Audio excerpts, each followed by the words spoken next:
दुनिया के सबसे बड़े लोकतंत्र के प्रधानमंत्री माननीय श्री नरेंद्र मोदी का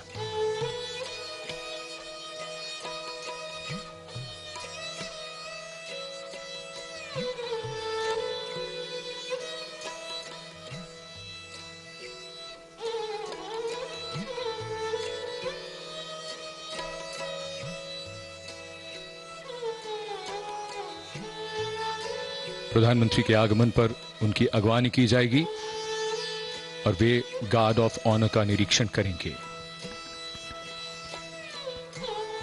Prime Minister Narendra Modi's carcade arrives at the Lahore Gate side. माननीय प्रधानमंत्री महोदय का आगमन स्वाधीनता दिवस समारोह के मुख्य आयोजन स्थल यानी लाल किला परिसर पर आज जहां से प्रधानमंत्री देश को संबोधित करेंगे। प्रधानमंत्री महोदय का स्वागत रक्षा मंत्री श्री राजनाथ सिंह के द्वारा, साथ में रक्षा सचिव डॉक्टर अजय कुमार, जिनका परिचय कराते हुए दिल्ली एरिया के GOC lieutenant general Vijay Kumar Mishra से माननीय प्रधानमंत्री गार्ड ऑफ ऑनर का कुछ ही समय के उपरांत निरीक्षण करेंगे। जनरल सैल्यूट, सलाम, चेस्ट।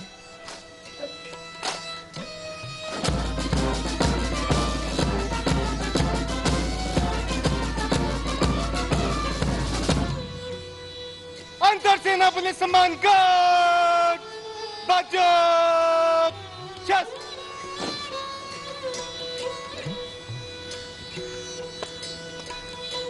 अब माननीय प्रधानमंत्री जी की परेड का निरीक्षण।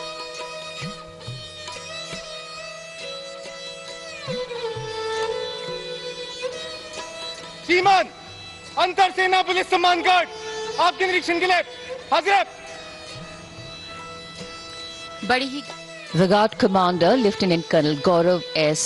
Yuvalkar, requesting the Prime Minister to inspect the ready Guard of Honor. And as the inspection starts, the band positioned there will strike up a slow march.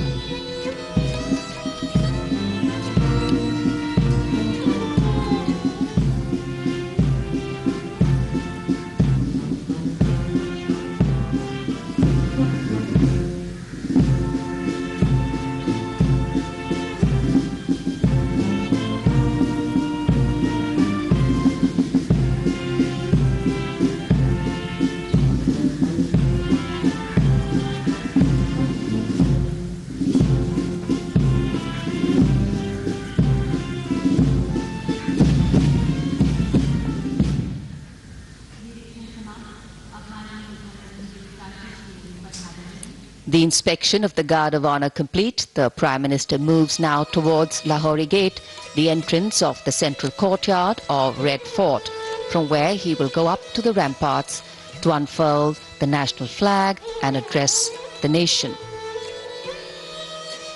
सम्मान गारद का निरीक्षण करने के बाद माननीय प्रधानमंत्री लाल किले की प्राचीर की ओर प्रस्थान कर रहे हैं। लाल किले का भव्य और विशाल लाहौरी दरवाजा, जो कई ऐतिहासिक घटनाओं का साक्षी रहा है, 41 फीट ऊंचा और 24 फीट चौड़ा लाहौरी गेट। यहीं से प्रवेश करने के बाद प्राचीर पर जाने के लिए सीढ़ियां हैं। अब तो यहां लिफ्ट भी है। पहले जब लाल किला बनवाया गया था तब प्राचीर यहां नहीं थी, इसे बाद में बनवाया गया। The country today is celebrating and participating in one more celebration of a day that holds in its memory and legacy the power and responsibility that comes with freedom, the life force of democracy. The Prime Minister will now go up the lift to the first level of the ramparts. And as the Prime Minister will once again address the nation, the country's response and participation to the changing domestic and international dynamics will be foregrounded.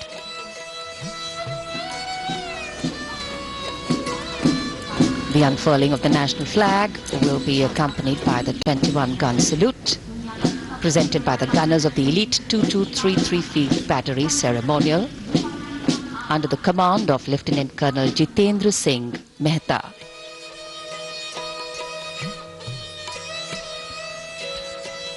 माननीय प्रधानमंत्री महोदय का स्वागत लाल किले की प्राचीर पर chief of defence staff general Bipin Rawat,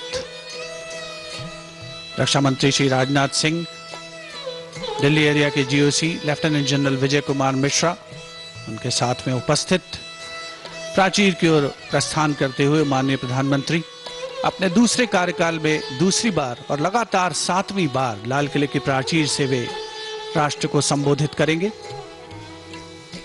प्राचीर के ठीक सामने का क्षेत्र जहां पर राष्ट्रीय ध्वज गारद के जोशीले जवान मौजूद हैं, विशिष्ट दीर्घा जिसमें वरिष्ठ अधिकारी, राजनयिक, विदेशों के राजदूत आज के इस राष्ट्रीय पर्व का हिस्सा बनने के लिए सभी यहां पर उपस्थित हैं।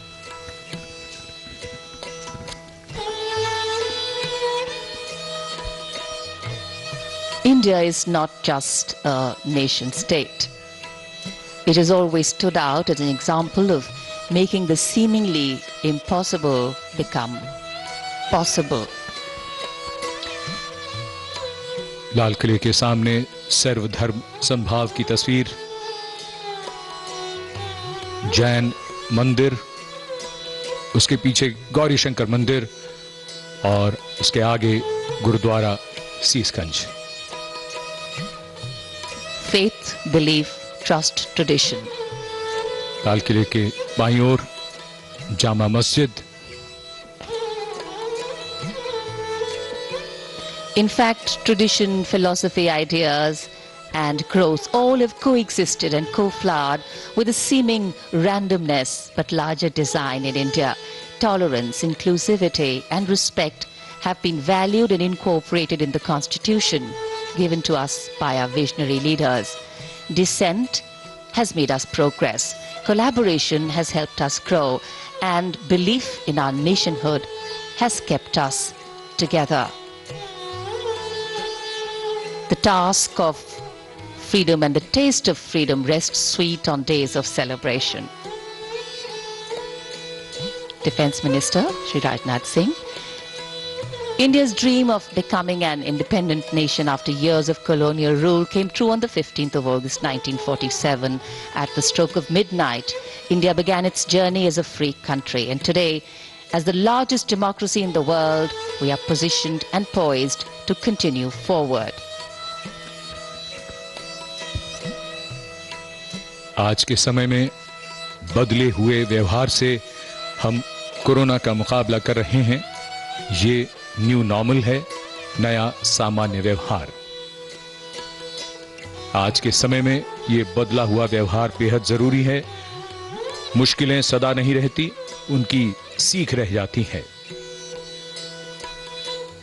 ऐतिहासिक लाल किला और उसकी प्राचीर, जहां से कुछ ही देर में माननीय प्रधानमंत्री द्वारा ध्वजारोहण होगा और वो राष्ट्र को संबोधित करेंगे।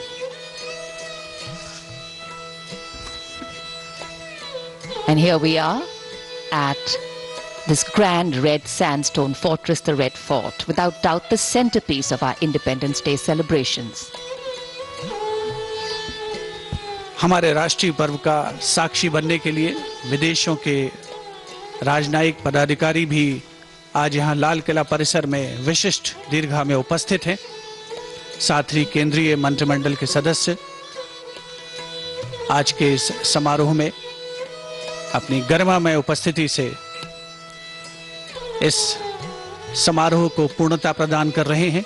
ऐतिहासिक लाल किला जो कि आधुनिक भारतीय इतिहास की तमाम गाथाएं अपनी दीवारों में अंकित किए हुए है। इस समारोह का मुख्य आयोजन स्थल मध्यकालीन भारतीय स्थापत्य कला, भारत का प्रथम स्वाधीनता संग्राम, देशभक्तों का जुनून, 1947 की आजादी और उसके बाद विकास के पथ पर आगे बढ़ता भारत, जैसे सब कुछ लाल किले की दीवारों पर अंकित है। हमारे विशेष कैमरे से ये विहंगम दृश्य लाल किले के परिसर का और उसके ठीक सामने के स्थलों का, जहां पर 74वां स्वाधीनता दिवस समारोह आयोजित किया जा रहा है। और प्राचीर के ठीक सामने राष्ट्रीय ध्वज गार्ड, जिसमें थल सेना, नौसेना और वायुसेना और दिल्ली पुलिस के दस्ते मौजूद हैं। दस्ते का नेतृत्व कर रहे हैं थल सेना के मेजर सूर्य प्रकाश। माननीय प्रधानमंत्री महोदय का प्राचीर पर आगमन होता हुआ राष्ट्र के संबोधन के लिए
माननीय प्रधानमंत्री जी, लगातार 7वीं बार स्वाधीनता दिवस पर प्रधानमंत्री श्री नरेंद्र मोदी राष्ट्र को संबोधित करेंगे।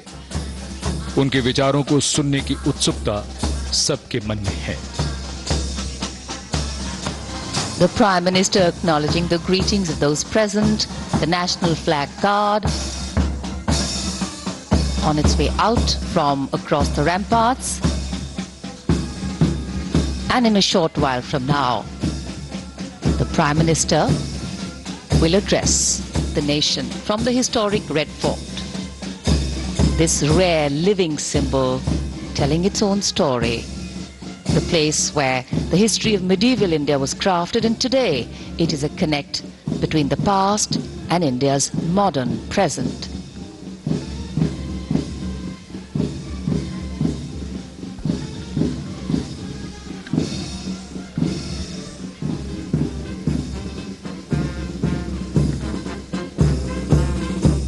राष्ट्रीय ध्वजारोहण गारद के सजीले जवान रवाना हो रहे हैं समारोह स्थल से।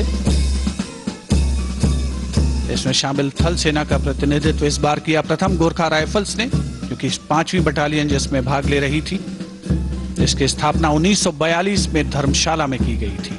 और सभी को प्रतीक्षा प्रधानमंत्री महोदय के उद्बोधन की।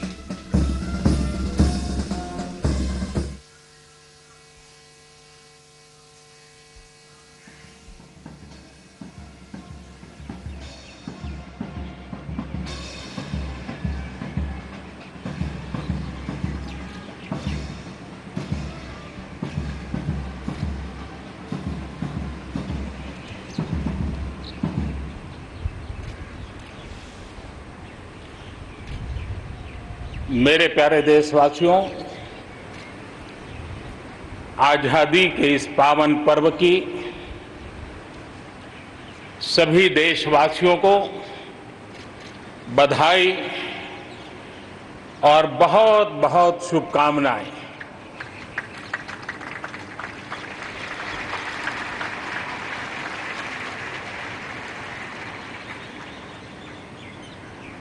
आज जो हम स्वतंत्र भारत में सांस ले रहे हैं, उसके पीछे मां भारती के लाखों बेटे बेटियों, उनका त्याग, उनका बलिदान और मां भारती को आजाद कराने के संकल्प के प्रति उनका समर्पण आज ऐसे सभी हमारे स्वातंत्र सेनानियों का, आजादी के वीरों का, नर बांकुरों का, वीर शहीदों का नमन करने का ये पर्व है। हमारे फौज के जाबाज जवान, हमारे अर्धसैनिक बल, हमारे पुलिस के जवान, सुरक्षा बल से जुड़े हुए हर कोई मां भारती के रक्षा में जुटे रहते हैं, सामान्य मानवीय की सुरक्षा में जुटे रहते हैं। आज उन सबको भी हृदयपूर्वक, आदरपूर्वक स्मरण करने का, उनके महान त्याग तपस्या को नमन करने का पर्व है। एक नाम और, श्री अरविंद घोष क्रांति दूत से लेकर आध्यात्म की यात्रा, आज उनके संकल्प, उनका जन्म जयंती है।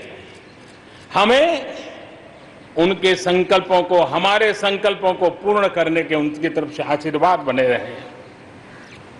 हम एक विशिष्ट परिस्थिति से गुजर रहे हैं। आज छोटे छोटे बालक मेरे सामने नजर नहीं आ रहे। भारत का उज्जवल भविष्य क्यों? कोरोना ने सबको रोका हुआ है। इस कोरोना के कालखंड में लक्षावधि कोरोना वॉरियर्स, चाहे डॉक्टर हो, नर्सिस हो, सफाई कर्मी हो, एम्बुलेंस चलाने वाले लोग हो, किस किस के नाम गिनाऊंगा। उन लोगों ने इतने लंबे समय तक जिस प्रकार से सेवा परमो धर्मः इस मंत्र को जी करके दिखाया है, पूर्ण समर्पण भाव से मां भारती के लालों की सेवा की है, ऐसे सभी कोरोना वॉरियर्स को भी मैं आज नमन करता हूं। इस कोरोना के कालखंड में अनेक हमारे भाई बहन इस कोरोना के संकट में प्रभावित हुए हैं। कई परिवार प्रभावित हुए हैं। कईयों ने अपनी जान भी गंवाई है। मैं ऐसे सभी परिवारों के प्रति अपनी संवेदनशीलता प्रकट करता हूं और इस कोरोना के खिलाफ मुझे विश्वास है 130 करोड़ देशवासियों की अदम्य इच्छा शक्ति, संकल्प शक्ति हमें उसमें भी विजय दिलाएगी और हम विजयी होके रहेंगे। मुझे विश्वास है कि पिछले दिनों भी हम एक प्रकार से अनेक संकटों से गुजर रहे। बाढ़ का प्रकोप, खास करके नॉर्थ ईस्ट, पूर्वी भारत, दक्षिण भारत, पश्चिमी भारत के कुछ इलाके, कहीं लैंडस्लाइड, अनेक दिक्कतों का सामना लोगों को करना पड़ा है। अनेक लोगों ने अपनी जान गंवाई है। मैं उन परिवारों के प्रति भी मेरी संवेदना व्यक्त करता हूं और राज्य सरकारों के साथ कंधे से कंधा मिलाकर के ऐसी संकट की घड़ी में हमेशा देश एक बनकर के, चाहे केंद्र सरकार हो, राज्य सरकार हो, हम मिलकर के तत्काल जितनी भी मदद पहुंचाने का प्रयास कर सकते हैं, सफलतापूर्वक कर रहे हैं। मेरे प्यारे देशवासियों, आजादी का पर्व हमारे लिए, ये स्वतंत्रता का पर्व आजादी के वीरों को याद कर करके नए संकल्पों की ऊर्जा का एक अवसर होता है। एक प्रकार से हमारे लिए ये नई प्रेरणा लेकर के आता है, नया उमंग, नया उत्साह लेकर के आता है। और इस बार तो हमारे लिए संकल्प करना बहुत आवश्यक भी है और बहुत शुभ अवसर भी है, क्योंकि अगला जब हम आजादी का पर्व मनाएंगे तब हम 75 वर्ष में प्रवेश करेंगे।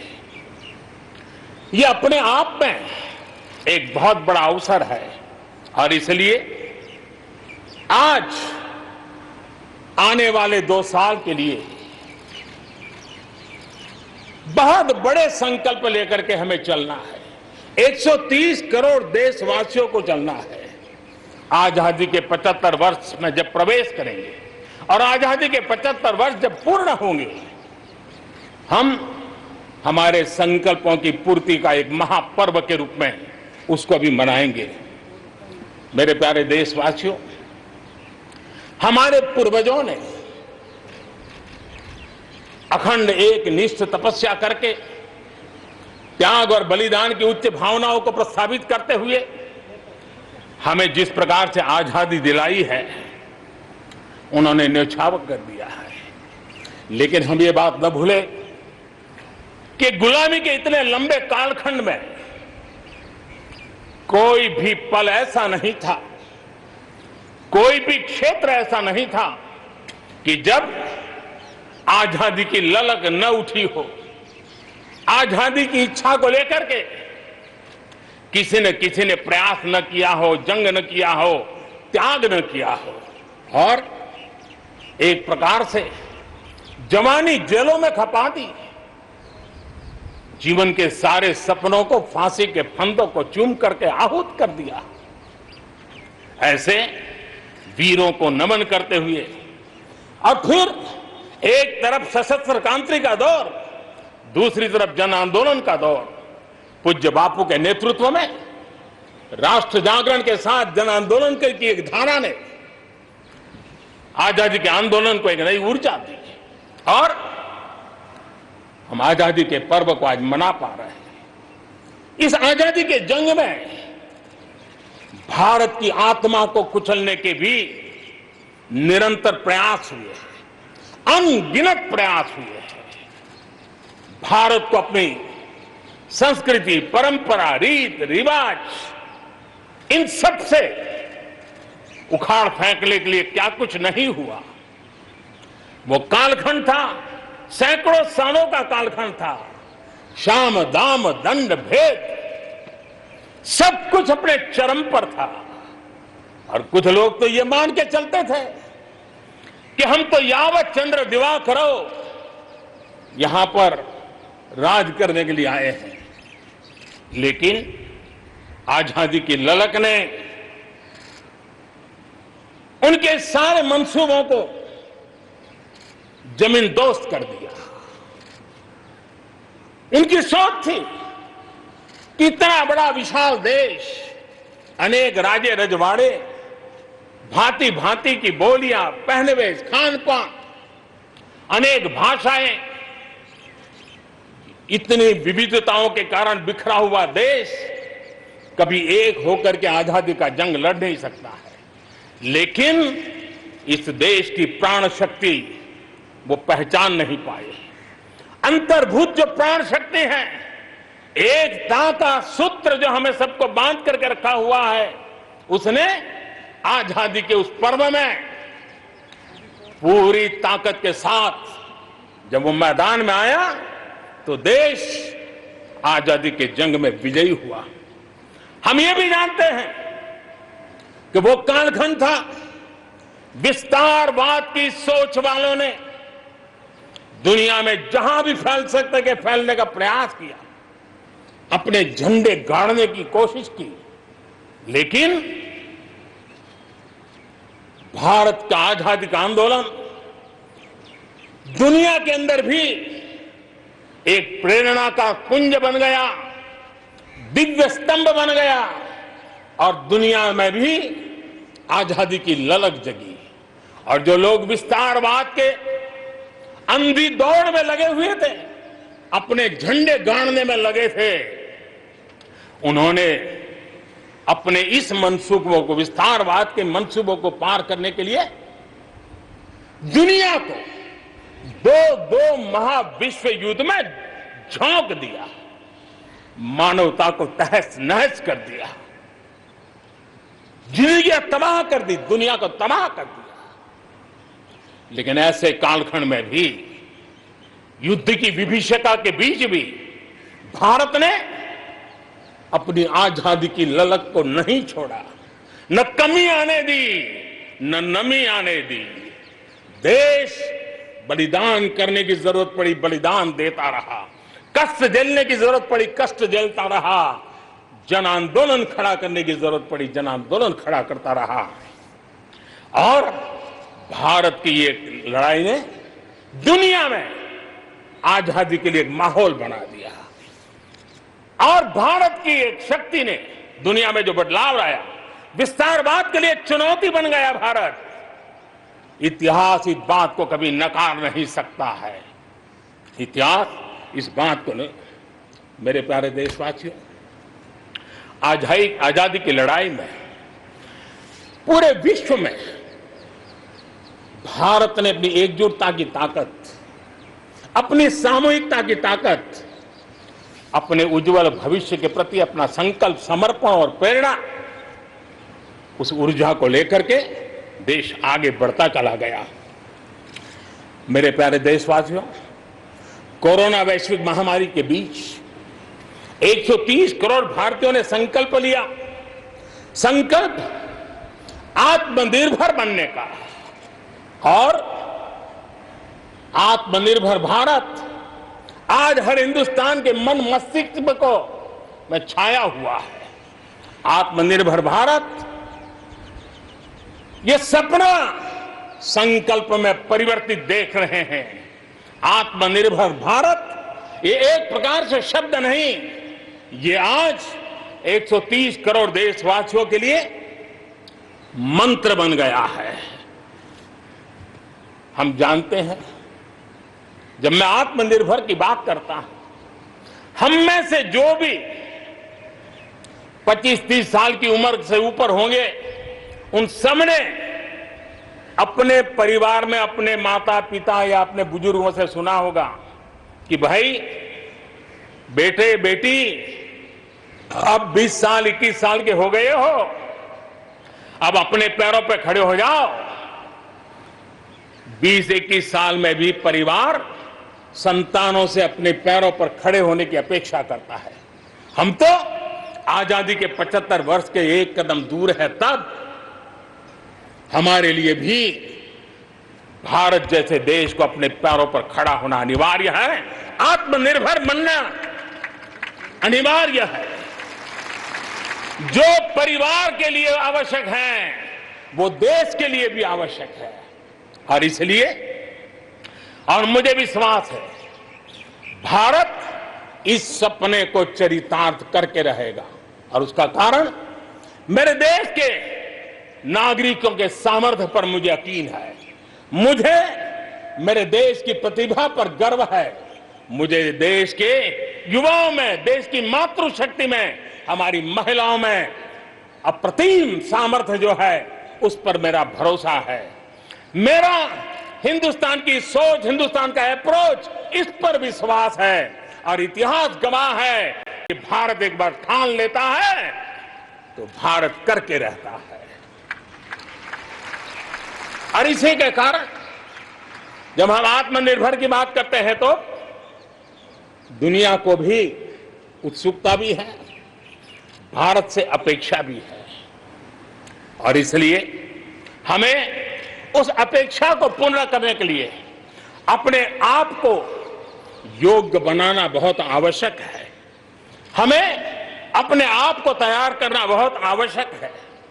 भारत के चिंतन में, भारत जैसे विशाल देश, भारत युवा शक्ति से भरा हुआ देश, आत्मनिर्भर भारत की पहली शर्त होती है आत्मविश्वास से भरा हुआ भारत, उसकी यही नींव होती है और यही विकास को नई गति, नई ऊर्जा देने का सामर्थ्य रहती है।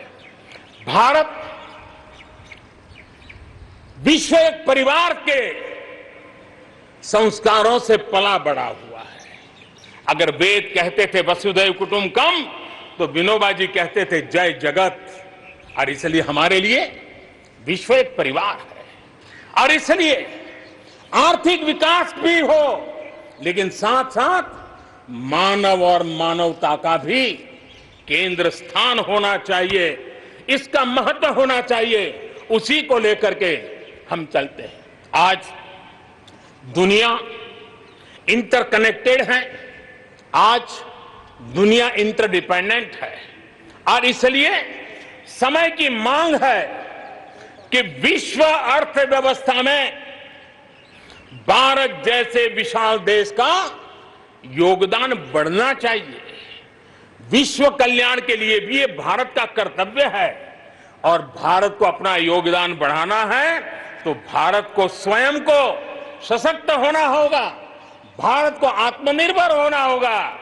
हमें जग कल्याण के लिए भी अपने आप को सामर्थ्यवान बनाना ही पड़ेगा, और जब हमारी जड़ें मजबूत होगी, हमारा अपना सामर्थ्य होगा, तो हम दुनिया का भी कल्याण करने की दिशा में कदम उठा सकते हैं। हमारे देश में अथाक प्राकृतिक संपदा है, क्या कुछ नहीं है। आज समय की मांग है कि हमारे इन प्राकृतिक संसाधनों में हम वैल्यू एडिशन करें, हम हमारे मानव संपदा में मूल्य वृद्धि करें, नई ऊंचाइयों पर ले जाएं, और हम देश में कब तक कच्चा माल विदेश भेजते रहेंगे, रॉ मटेरियल कब तक दुनिया में भेजते रहेंगे। और देखिए तो रॉ मटेरियल दुनिया में भेजना और फिनिश गुड को दुनिया से वापस लाना, ये खेल कब तक चलेगा। और इसलिए हमें आत्मनिर्भर बनना होगा, हमारी हर शक्ति पर वैश्विक आवश्यकताओं के अनुसार मूल्य वृद्धि करना है, ये हमारा दायित्व है। ये वैल्यू एडिशन करने की दिशा में हम आगे बढ़ना चाहते हैं, हम विश्व में योगदान करने के लिए हम आगे बढ़ना चाहते हैं। विश्व में हम कुछ न कुछ, उसी प्रकार से कृषि क्षेत्र, एक समय था जब हम बाहर से गेहूं मंगवा करके अपना पेट भरते थे, लेकिन हमारे देश के किसानों ने वो कमाल करके दिखा दिया। आत्मनिर्भर भारत आज कृषि क्षेत्र में बना है। आज भारत के किसान, भारत के नागरिकों का ही पेट भरते इतना नहीं है, आज भारत वो स्थिति में है कि दुनिया में जिसकी जरूरत है उसको भी हम अन्न दे सकते हैं। अगर ये हमारी शक्ति है, आत्मनिर्भर की ये ताकत है, तो हमारे कृषि क्षेत्र में भी मूल्य वृद्धि आवश्यक है। वैश्विक आवश्यकताओं के अनुसार हमारे कृषि जगत में बदलाव की आवश्यकता है। विश्व की अपेक्षाओं को पूरा करने के लिए हमने हमारे कृषि जगत को भी आगे बढ़ाने की जरूरत है। आज देश अनेक नए कदम उठा रहा है, और इसलिए अब आप देखिए स्पेस सेक्टर में हमने खुला कर दिया, देश के युवाओं को अवसर मिला है। हमने कृषि क्षेत्र को कानूनों से मुक्त कर दिया, बंधनों से मुक्त कर दिया, हमने आत्मनिर्भर बनाने का प्रयास किया हुआ है।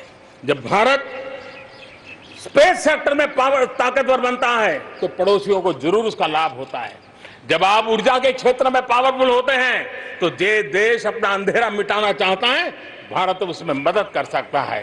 देश के जब हेल्थ सेक्टर का इंफ्रास्ट्रक्चर आत्मनिर्भर हो जाता है तो विश्व के अनेक देशों को टूरिज्म के रूप में, हेल्थ डेस्टिनेशन के रूप में भारत उनकी पसंदीदा बन सकता है। और इसलिए हमें आवश्यक है कि हम भारत में बने सामान की पूरी दुनिया में वाहवाही कैसी हो। और एक जमाना था हमारे देश में जो चीजें बनती थी, हमारे स्किल मैन पावर के द्वारा जो काम होता था, उसकी दुनिया में बहुत वाहवाह होती थी, इतिहास गवाह है। हमें जब आत्मनिर्भर की बात करते हैं तब सिर्फ इंपोर्ट कम करना इतना ही हमारी सोच नहीं है। जब आत्मनिर्भर की बात करते हैं तब हमारी ये जो कौशल्य है, हमारा जो ह्यूमन रिसोर्स का सामर्थ्य है, जब चीजें बाहर से आने लगती हैं तो उसका वो सामर्थ्य खत्म होता चला जाता है, पीढ़ी दर पीढ़ी वो नष्ट हो जाता है। हमें हमारे उस सामर्थ्य को बचाना भी है, बढ़ाना भी है, कौशल्य को बढ़ाना है, क्रिएटिविटी को बढ़ाना है और उसको लेकर के हमें आगे बढ़ना है। हमें स्किल डेवलपमेंट की दिशा में बल देना है। आत्मनिर्भर भारत के लिए, हमारे सामर्थ्य को बढ़ाने के लिए मेरे प्यारे देशवासियों, मैं जानता हूं जब मैं आत्मनिर्भर की बात करता हूं तब अनेक आशंकाएं प्रकट भी की जाती हैं। मैं इस बात को मानता हूं कि आत्मनिर्भर भारत के लिए लाखों चुनौतियां हैं और जब विश्व स्पर्धा के मोड़ में हो तब तो चुनौतियां बढ़ भी जाती हैं, लेकिन देश के सामने अगर लाखों चुनौतियां हैं तो देश के पास करोड़ों समाधान देने वाले शक्ति भी है, मेरे देशवासी भी हैं जो समाधान का सामर्थ्य देते हैं।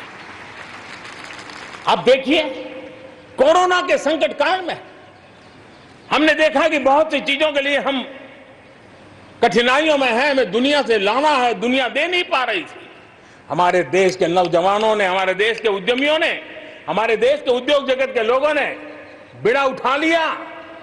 जिस देश में N95 नहीं बनता था बनने लगे, PPE नहीं बनता था बनने लग गए, वेंटिलेटर नहीं बनता था बनने लग गए। देश की आवश्यकताओं की तो पूर्ति हुई, लेकिन दुनिया में एक्सपोर्ट करने की हमारी ताकत बन गई। दुनिया की जरूरत थी, आत्मनिर्भर भारत दुनिया को कैसे मदद कर सकता है, आज हम इसमें हम देख सकते हैं। और इसलिए विश्व की भलाई में भी भारत का योगदान करना यह दायित्व बनता है और उसलिए भी हमें उसी प्रकार से बहुत हो चुका आजाद भारत की मानसिकता क्या होनी चाहिए। आजाद भारत की मानसिकता होनी चाहिए वोकल फॉर लोकल। हमारे जो स्थानीय उत्पाद है उसका हमने गौरवगान करना चाहिए। हम अपनी चीजों का गौरवगान नहीं करेंगे तो उसको अच्छा बनने का अवसर भी नहीं मिलेगा, उसकी हिम्मत नहीं बढ़ेगी। आइए हम मिलकर के संकल्प लें, आजादी के 75 साल के पर्व की ओर जब कदम रख रहे हैं तब वोकल फॉर लोकल का जीवन मंत्र बन जाए और हम मिलकर के भारत की उस ताकत को हम बढ़ावा दे दें। मेरे प्यारे देशवासियों, हमारा देश कैसे कैसे कमाल करता है, कैसे कैसे आगे बढ़ता है, इस बात को हम भली भांति समझ सकते हैं। कौन सोच सकता था कि कभी गरीबों के जनधन खाते में लाखों करोड़ों रुपए सीधे ट्रांसफर हो जाएंगे। कौन सोच सकता था कि किसानों की भलाई के लिए एपीएमसी जैसा एक्ट में इतने बदलाव हो जाएंगे। कौन सोचता था हमारे व्यापारी आलम पे जो लटकती तलवार थी, एसेंशियल कमोडिटी एक्ट, इतने सालों के बाद वो भी बदल जाएगा। कौन सोचता था कि हमारा स्पेस सेक्टर हमारे देश के युवाओं के लिए खुला कर दिया जाएगा। आज हम देख रहे हैं, राष्ट्रीय शिक्षा नीति हो, one nation one ration card की बात हो, वन नेशन वन ग्रिड की बात हो, वन नेशन वन टैक्स की बात हो, इंसॉल्वेंसी और बैंकरप्सी कोड उसकी बात हो, चाहे बैंकों को मर्जर करने का प्रयास हो, देश की सच्चाई बन चुकी है, देश की हकीकत है।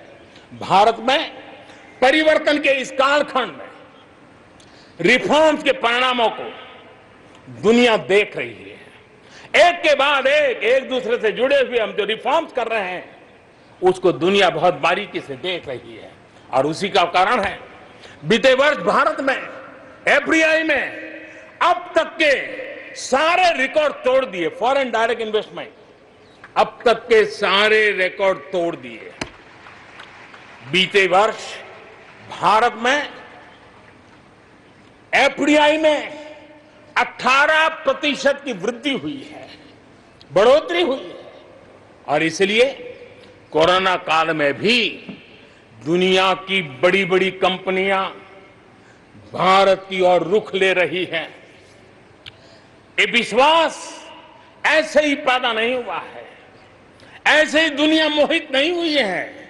इसके लिए भारत ने अपनी नीतियों पर, भारत ने अपने लोकतंत्र पर, भारत ने अपनी अर्थव्यवस्था की बुनियाद की मजबूती पर जो काम किए हैं, उसने ये विश्वास जगाया है। दुनिया भर के अनेक बिजनेस भारत को सप्लाई चेन के केंद्र के रूप में आज देख रहे हैं। अब हमें मेक इन इंडिया के साथ साथ मेक फॉर वर्ल्ड, ये मंत्र को लेकर के भी हमें आगे बढ़ना है। 130 करोड़ देशवासियों का सामर्थ्य, जब एक ही समय में, जरा याद कीजिए पिछले कुछ दिन, और 130 करोड़ देशवासियों के सामर्थ्य के लिए गर्व कीजिए।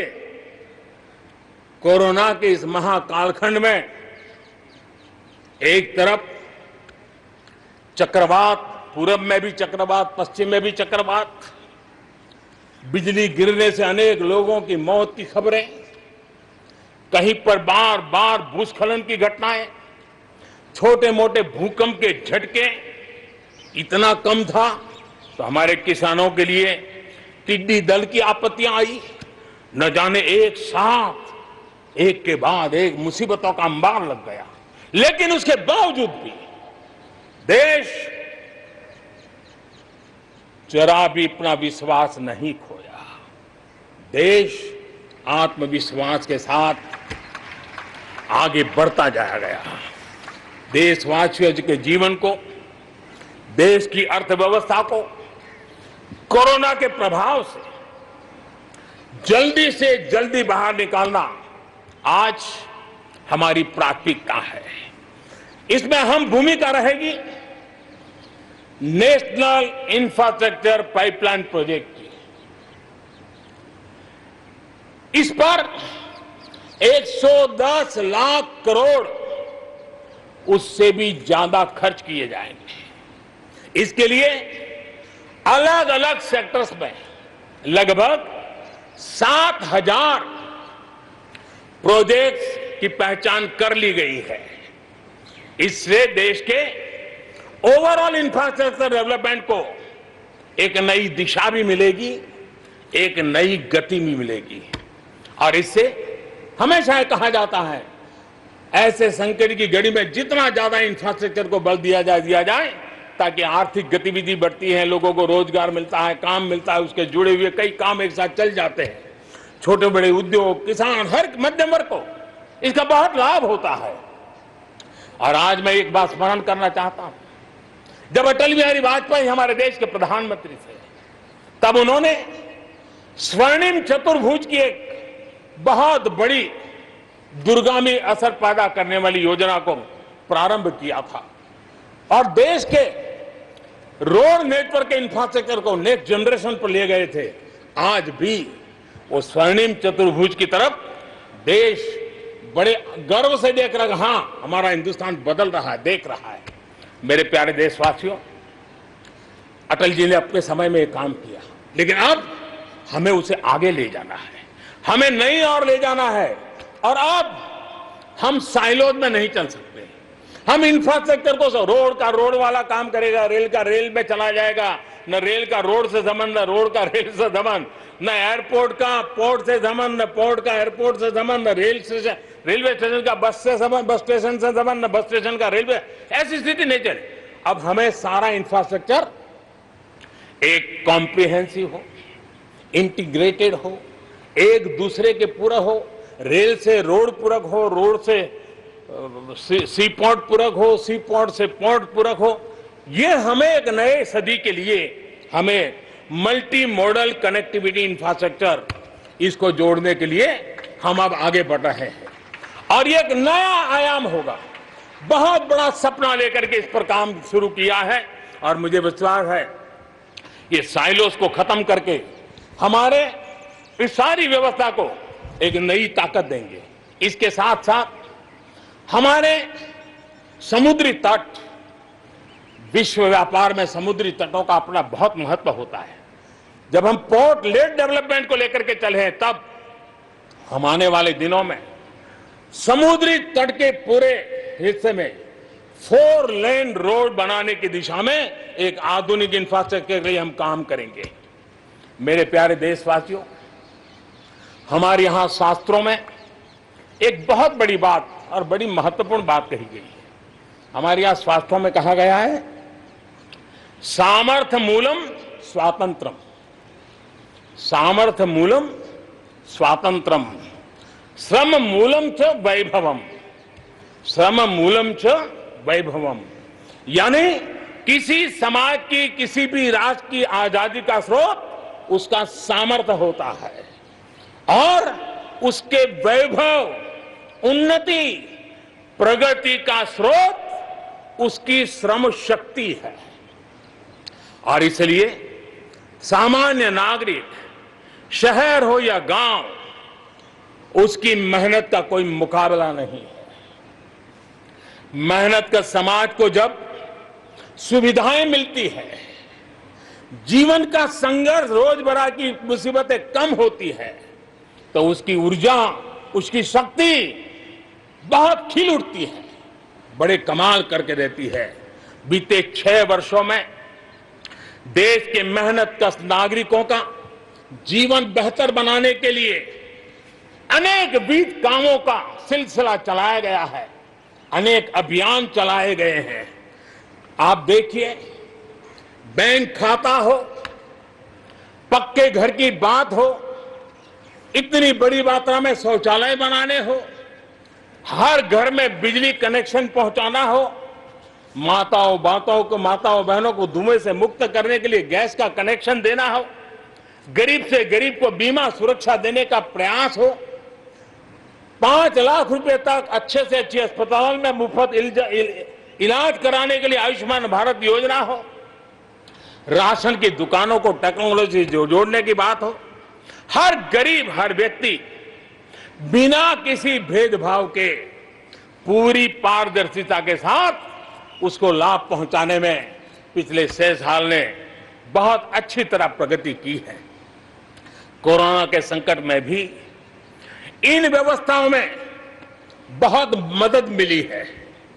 इस दौरान करोड़ों गरीब परिवारों को मुफ्त गैस सिलेंडर पहुंचना, राशन कार्ड हो या न हो, 80 करोड़ से ज्यादा मेरे देशवासियों को उनके घर का चूल्हा जलता रहे, 80 करोड़ देशवासियों को मुफ्त में अनाज पहुंचाने का काम हो, 90,000 करोड़ रुपए से ज्यादा सीधे बैंक खाते में पैसे ट्रांसफर हो। कुछ वर्ष पहले तो सोच भी नहीं सकते थे, कल्पना ही नहीं कर सकते थे कि दिल्ली 1 रुपये से 1 रुपया निकले और 100 के 100 पैसे गरीब के खाते में जमा हो जाए। ये पहले कभी सोचा भी नहीं जा सकता है। अपने ही गांव में रोजगार के लिए गरीब कल्याण रोजगार अभियान शुरू किया गया है।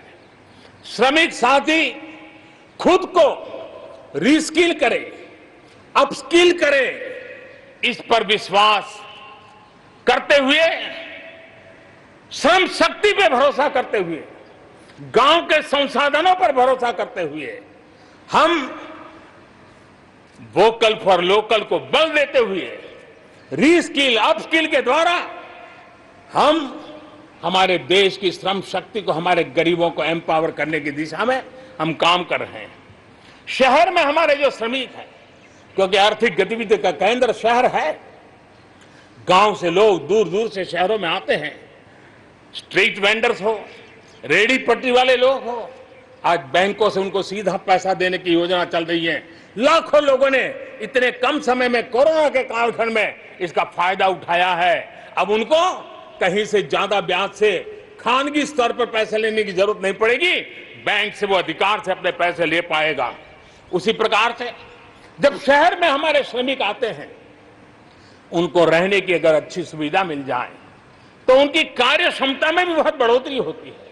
और इसी बात को ध्यान में रखते हुए शहर के अंदर उनके लिए हमने आवास की व्यवस्था की एक बहुत बड़ी योजना बनाई है, ताकि शहर के अंदर जब श्रमिक आएगा वो अपने काम के लिए मुक्त मन से पूरे विश्वास के साथ आगे बढ़ पड़ेंगे।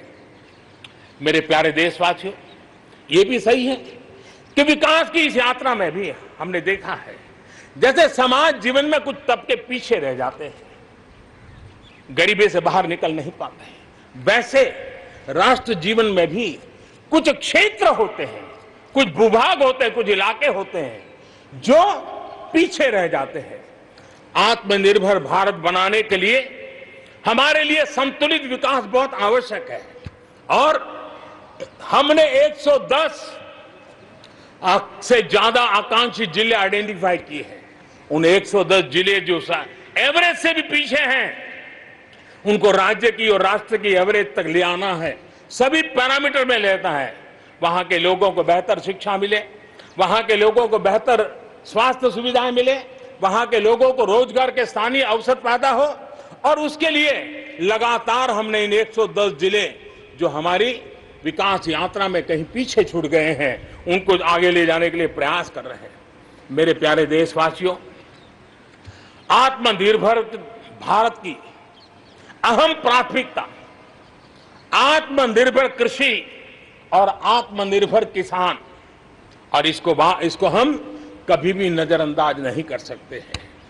किसान को पिछले दिनों हमने देखा है, एक के बाद एक रिफॉर्म आजादी के इतने सालों के बाद किए गए हैं।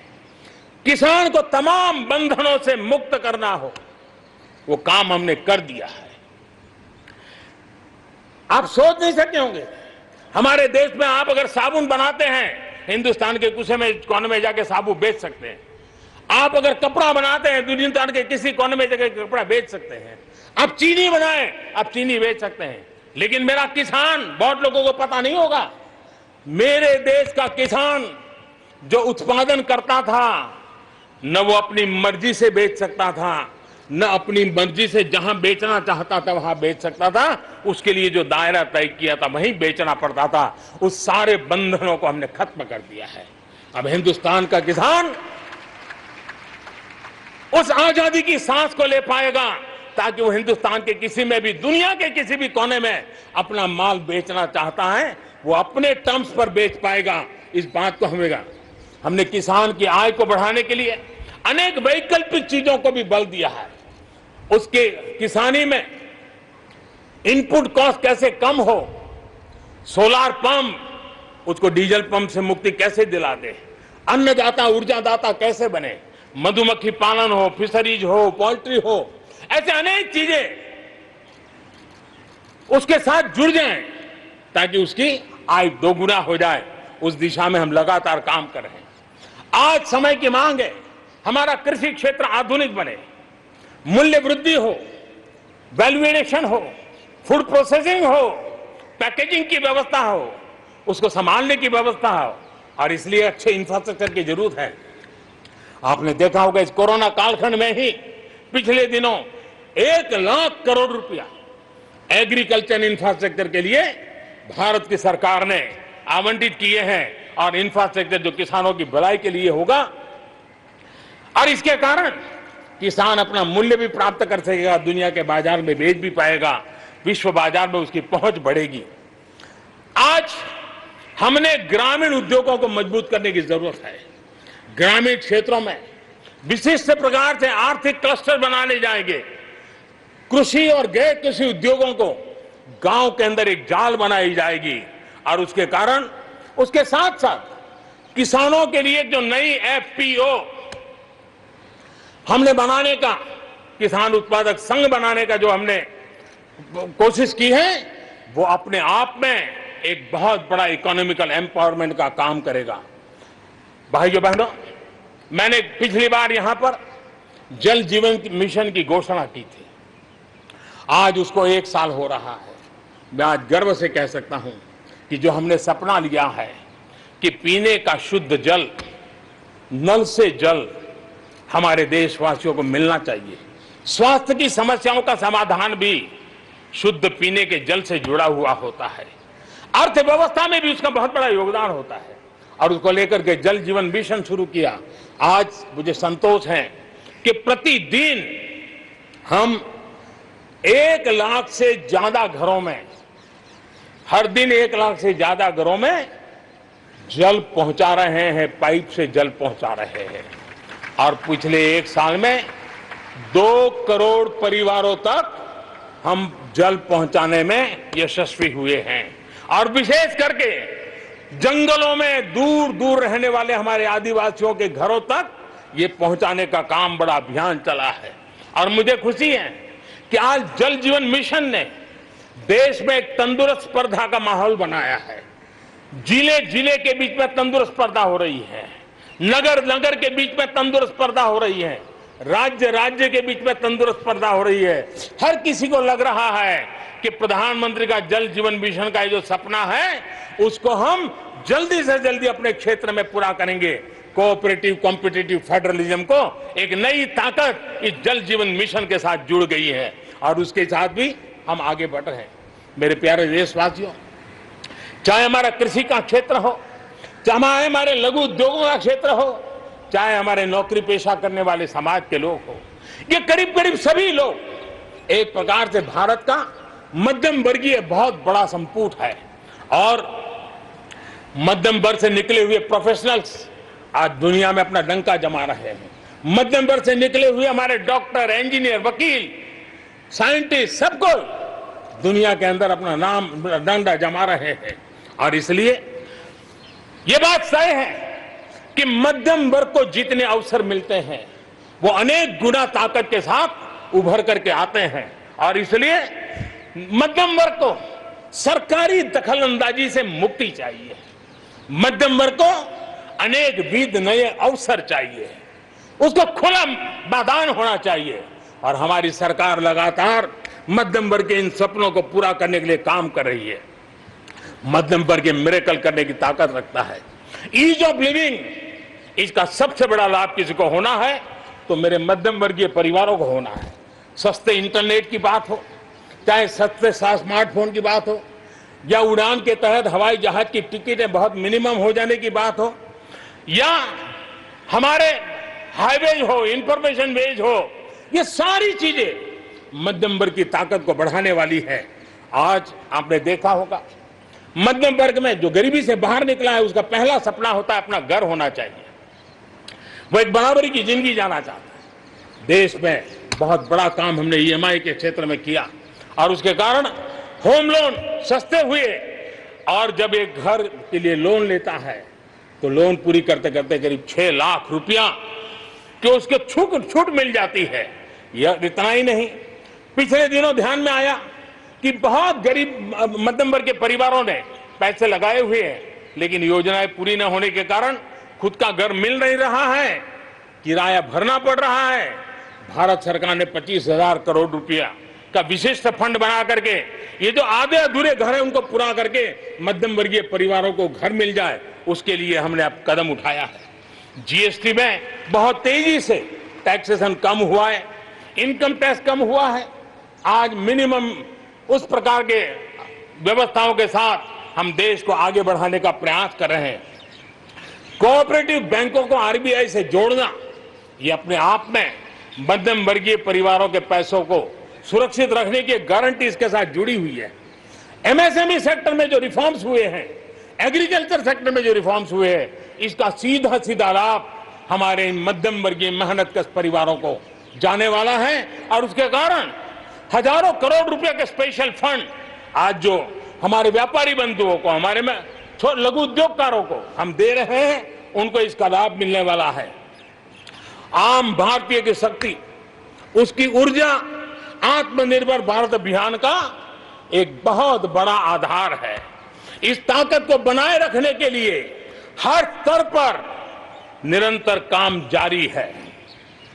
मेरे प्यारे देशवासियों, आत्मनिर्भर भारत के निर्माण में, आधुनिक भारत के निर्माण में, नए भारत के निर्माण में, समृद्ध और खुशहाल भारत के निर्माण में देश की शिक्षा का बहुत बड़ा महत्व है।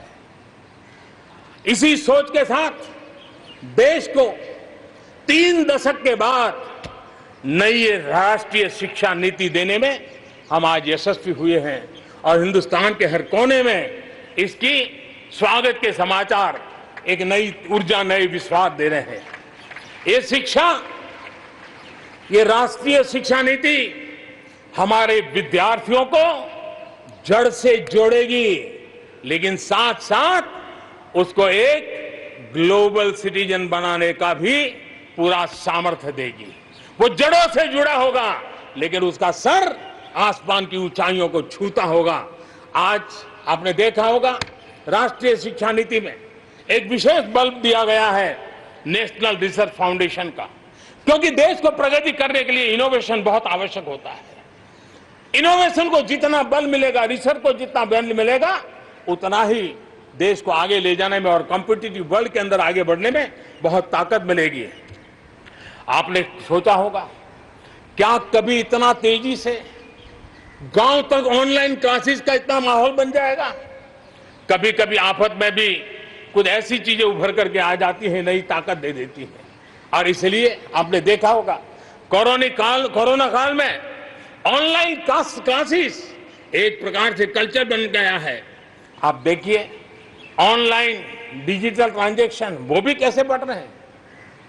भीम यूपीआई गत 1 महीने में, यानी किसी को भी गर्व होगा कि भारत जैसे देश में यूपीआई भीम के द्वारा गत 1 महीने में 3 लाख करोड़ रुपए का ट्रांजैक्शन हुआ है।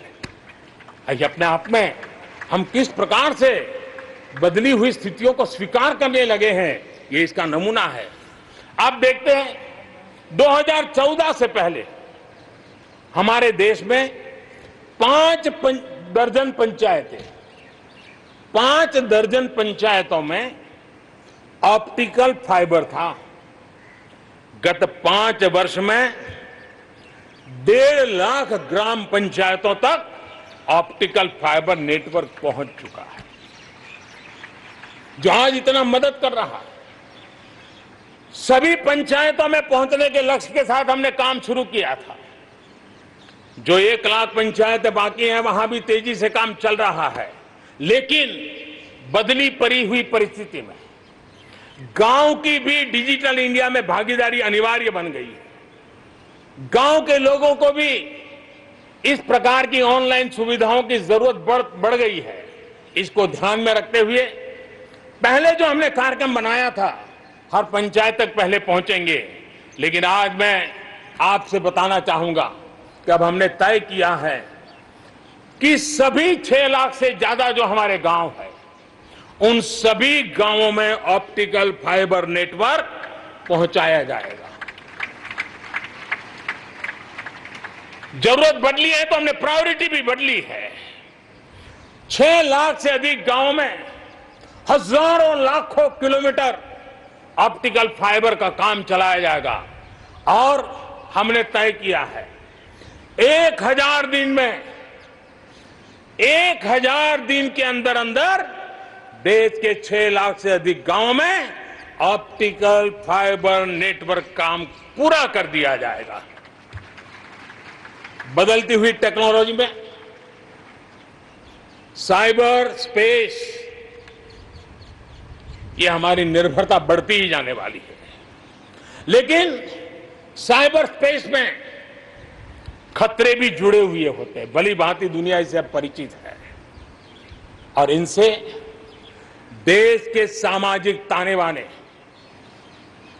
हमारी अर्थव्यवस्था और हमारे देश के विकास पर भी खतरे पैदा करने का ये आसान मार्ग बन सकता है।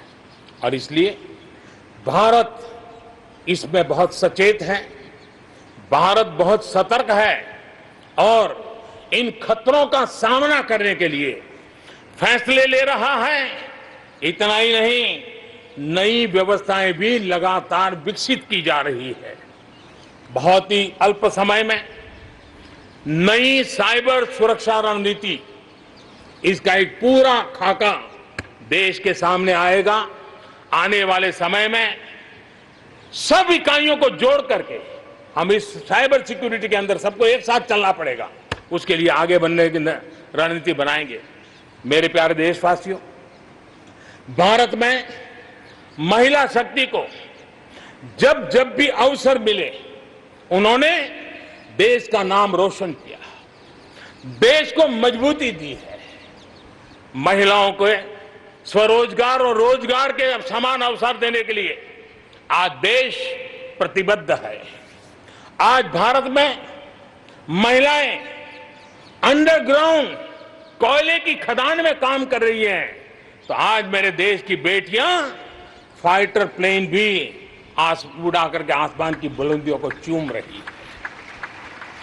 आज भारत दुनिया के उन देशों में है जहां नौसेना और वायुसेना में महिलाओं को कॉम्बैट रोल में शामिल किया जा रहा है। गर्भवती महिलाओं को सैलरी के साथ 6 महीने की छुट्टी देने का फैसले की बात हो, हमारे देश की महिलाएं जो 3 तलाक के कारण पीड़ित रहती थी, वैसी हमारी मुस्लिम बहनों को मुक्ति दिलाने, आजादी दिलाने का काम हो, महिलाओं के आर्थिक सशक्तिकरण की बात हो। 40 करोड़ जो जनधन खाते खोले गए हैं, उसमें 22 करोड़ खाते हमारी बहनों के हैं। कोरोना काल में करीब 30,000 करोड़ रुपए इन बहनों के खाते में जमा कर दिए गए हैं। मुद्रा लोन 25 करोड़ के करीब मुद्रा लोन दिए गए, उसमें 70% मुद्रा लोन लेने वाली हमारी माताएं बहनें हैं। प्रधानमंत्री आवास योजना के तहत जो खुद का घर मिल रहा है, उसमें अधिकतम रजिस्ट्री भी महिलाओं के नाम हो रही है। मेरे प्यारे देशवासियों, गरीब बहन बेटियों की बेहतर स्वास्थ्य की भी चिंता यह सरकार लगातार कर रही है। हमने जन औषधि केंद्र के अंदर 1 रुपये में सैनिटरी पैड पहुंचाने के लिए एक बहुत बड़ा काम किया। 6000 जन औषधि केंद्रों में पिछले कुछ थोड़े से समय में ही करीब 5 करोड़ से ज्यादा सैनिटरी पैड हमारी इन गरीब महिलाओं तक पहुंच चुके हैं। बेटियों में कुपोषण खत्म हो, उनकी शादी की सही आयु क्या हो, इसके लिए हमने कमेटियां बना की रचना की है। उसका रिपोर्ट आते ही बेटियों की शादी की उम्र के बारे में भी उचित फैसले लिए जाएंगे। मेरे प्यारे देशवासियों, इस कोरोना के सेक्टर में कालखंड में हेल्थ सेक्टर की तरफ ध्यान जाना बहुत स्वाभाविक है, और इसलिए आत्मनिर्भर की सबसे बड़ी सीख हमें हेल्थ सेक्टर ने इस संकट के काल में सिखा दी है, और उस लक्ष्य में प्राप्त करने के लिए हमें आगे भी बढ़ना है। अब देखिए, कोरोना के समय, उसके पूर्व हमारे देश में सिर्फ एक लैब थी टेस्टिंग के लिए। आज 1400 लैब्स का नेटवर्क है, हिंदुस्तान के हर कोने में फैला हुआ है। जब कोरोना का संकट आया तो एक दिन में सिर्फ 300 टेस्ट हो पाते थे। इतने कम समय में हमारे लोगों ने वो शक्ति दिखा दी है कि आज हर दिन 7 लाख से ज्यादा टेस्ट हम कर पाए। कहां 300 से शुरू किया था और कहां हम 7 लाख तक पहुंच गए। देश में नए एम्स, नए मेडिकल कॉलेज का निर्माण, आधुनिकीकरण की दिशा में निरंतर प्रयास ये हम कर रहे हैं। 5 साल में एमबीबीएस, एमडी में 45,000 से ज्यादा स्टूडेंट्स के लिए सीटों की बढ़ोतरी की गई है। गांव में 1.5 लाख से ज्यादा वेलनेस सेंटर, और उसमें से करीब 1/3 तो ऑलरेडी कार्यरत हो गए हैं, जिन्होंने इस कोरोना में बहुत बड़ी मदद की है। कोरोना के काल में वेलनेस सेंटर्स की भूमिका ने गांव की बहुत बड़ी मदद की है। हेल्थ सेक्टर में आज से एक बहुत बड़ा अभियान शुरू होने जा रहा है, और उसमें टेक्नोलॉजी का भी बहुत बड़ा रोल रहेगा। आज से national digital digital health mission, उसका भी आरंभ किया जा रहा है। भारत के हेल्थ सेक्टर में ये एक नई क्रांति ले आएगा। इलाज में आने वाली परेशानियां कम करने के लिए टेक्नोलॉजी का बहुत सुविचारित रूप से उपयोग होगा। प्रत्येक भारतीय को हेल्थ आईडी दी जाएगी। ये हेल्थ आईडी प्रत्येक भारतीय के स्वास्थ्य खाते की तरह काम करेगी। आपके हर टेस्ट, हर बीमारी, आपको किस डॉक्टर के पास कौन सी दवा ली थी, उनका क्या डायग्नोसिस था, कब दी थी, आपकी रिपोर्ट क्या थी, ये सारी जानकारी इस एक हेल्थ आईडी में आपको समाहित की जाएगी। डॉक्टर से अपॉइंटमेंट हो, पैसा जमा करना हो, अस्पताल में पर्ची बनवाने की भागदौड़ हो, तमाम दिक्कतें नेशनल डिजिटल हेल्थ मिशन के माध्यम से अनेक मुसीबतों से मुक्ति मिलेगी और उत्तम स्वास्थ्य के लिए हमारा कोई भी नागरिक सही फैसले कर पाएगा। ये व्यवस्था उसे होने वाली है।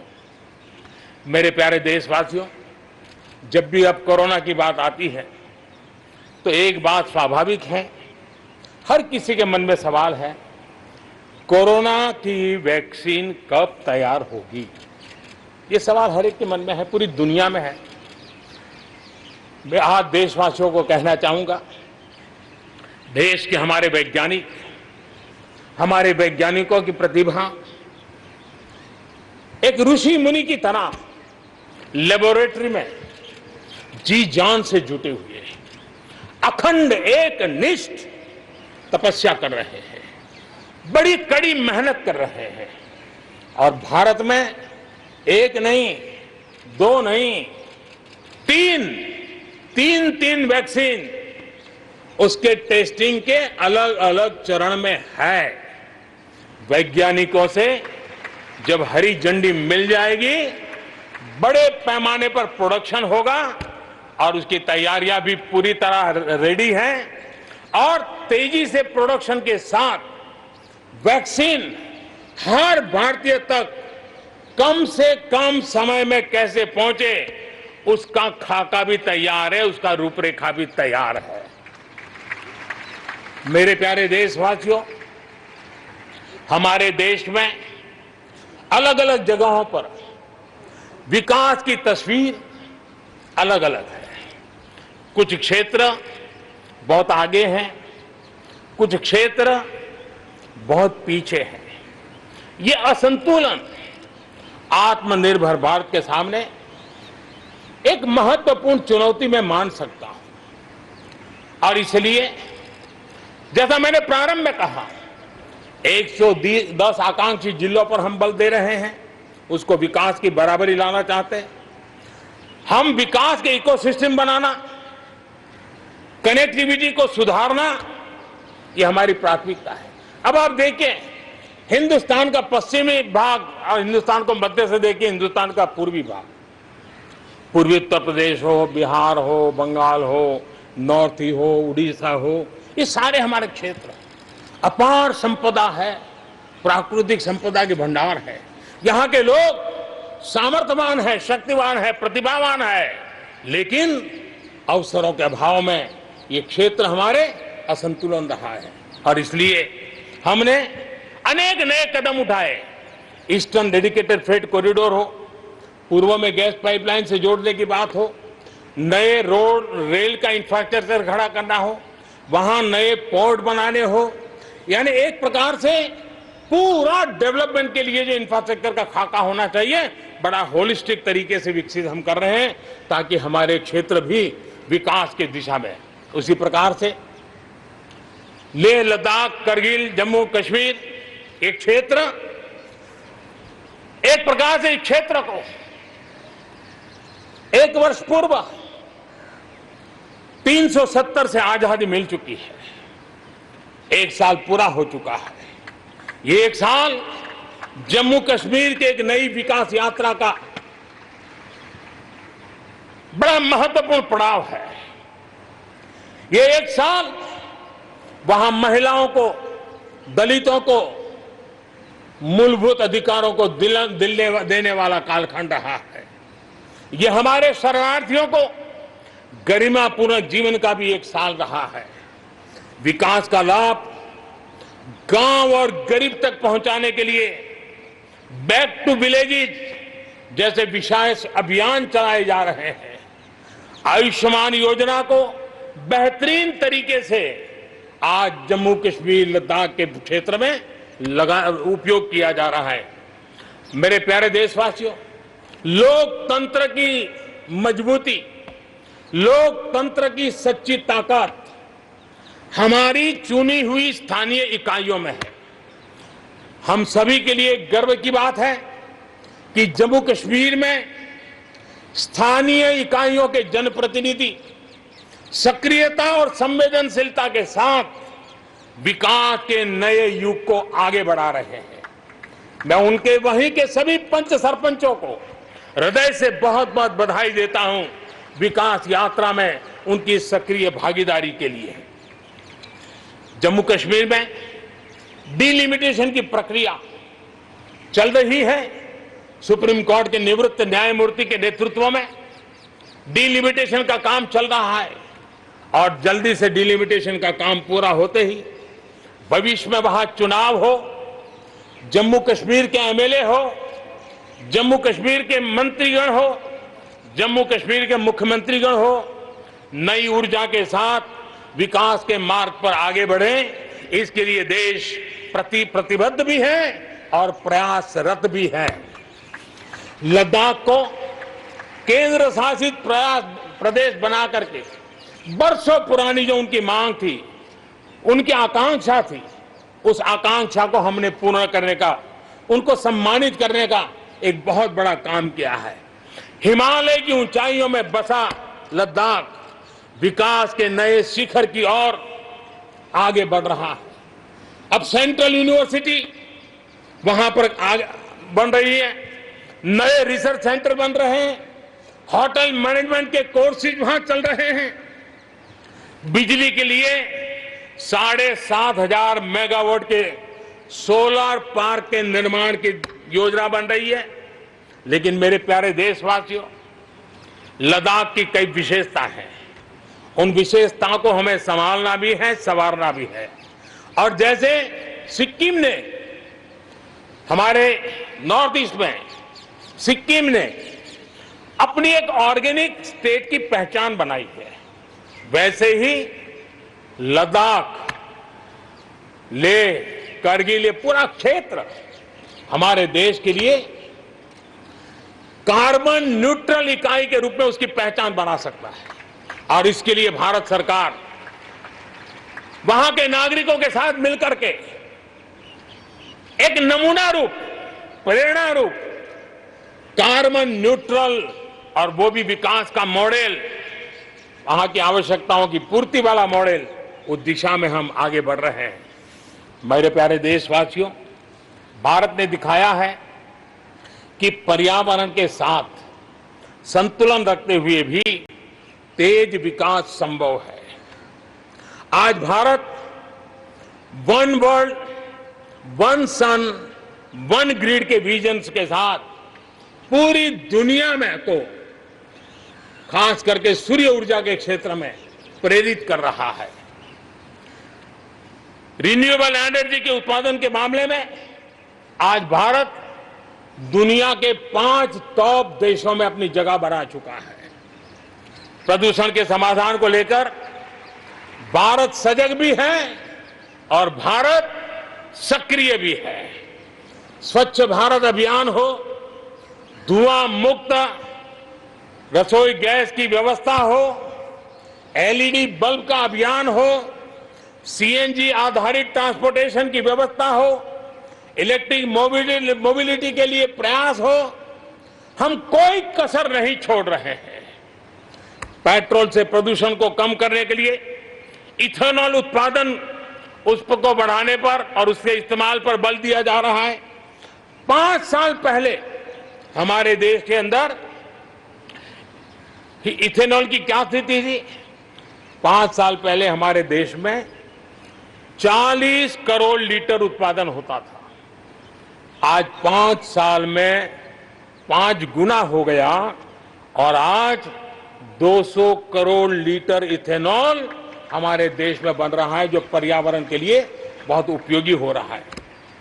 मेरे प्यारे देशवासियों, देश के 100 शहरों में, चुने हुए 100 शहरों में प्रदूषण कम करने के लिए हम एक होलिस्टिक अप्रोच के साथ, एक इंटीग्रेटेड अप्रोच के साथ एक जन भागीदारी के साथ आधुनिक टेक्नोलॉजी का उपयोग भरपूर करते हुए हम उसे प्रदूषण कम करने की दिशा में एक मिशन मोड में काम करने वाले हैं। मेरे प्यारे देशवासियों, भारत इस बात को गर्व से कह सकता है, भारत उन बहुत कम देशों में से एक है जहां जंगलों का विस्तार हो रहा है। अपनी बायोडायवर्सिटी के संरक्षण और संवर्धन के लिए भारत पूरी तरह संवेदनशील है। हम लोगों ने सफलतापूर्वक प्रोजेक्ट टाइगर, प्रोजेक्ट एलिफेंट हमने सफलतापूर्वक आगे बढ़ाया है। हमारे यहां टाइगर की आबादी बढ़ी है। अब आने वाले दिनों में एशियाटिक लायन, प्रोजेक्ट लायन की शुरुआत हो रही है और उसमें प्रोजेक्ट लायन भारतीय शहरों की रक्षा, सुरक्षा, आवश्यक इंफ्रास्ट्रक्चर और विशेष करके उनके लिए जो आवश्यक होता है स्पेशल प्रकार का हेल्थ इंफ्रास्ट्रक्चर, उस पर भी काम किया जाएगा और प्रोजेक्ट लाइन पर बल दिया जाएगा। साथ ही एक और काम को भी हम बढ़ावा देना चाहते हैं और वो है प्रोजेक्ट डॉल्फिन चलाया जाएगा। नदियों में, समंदर में रहने वाली दोनों तरह की डॉल्फिन्स पर हम फोकस करेंगे। इससे बायोडायवर्सिटी को भी बल मिलेगा और रोजगार के अवसर भी मिलेंगे। ये टूरिज्म के आकर्षण का भी केंद्र होता है, तो इस दिशा में भी हम आगे बढ़ने वाले हैं। मेरे प्यारे देशवासियों, जब हम एक असाधारण लक्ष्य को लेकर के असाधारण यात्रा पर निकलते हैं तो रास्ते में चुनौतियों की भरमार होती है और चुनौतियां भी असामान्य होती है। इतनी आपदाओं के बीच ही सीमा पर भी देश के सामर्थ्य को चुनौती देने के दुष्प्रयास हुए, लेकिन एलओसी से लेकर एलएसी तक देश की संप्रभुता पर जिस किसी ने आंख उठाई, देश की सेना ने, हमारे वीर जवानों ने उसका उसी की भाषा में जवाब दिया।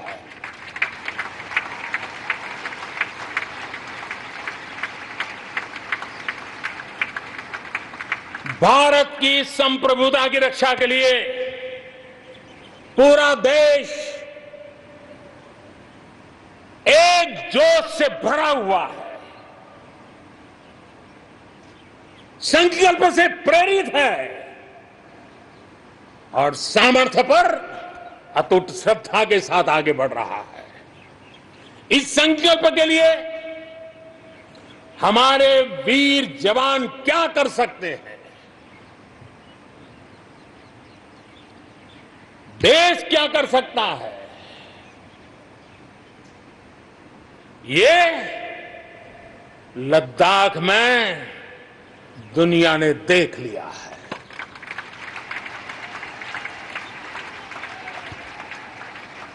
मैं आज मातृभूमि पर न्योछावर उन सभी वीर जवानों को लाल किले की प्राचीर से आदरपूर्वक नमन करता हूं। आतंकवाद हो या विस्तारवाद, भारत आज डटकर मुकाबला कर रहा है।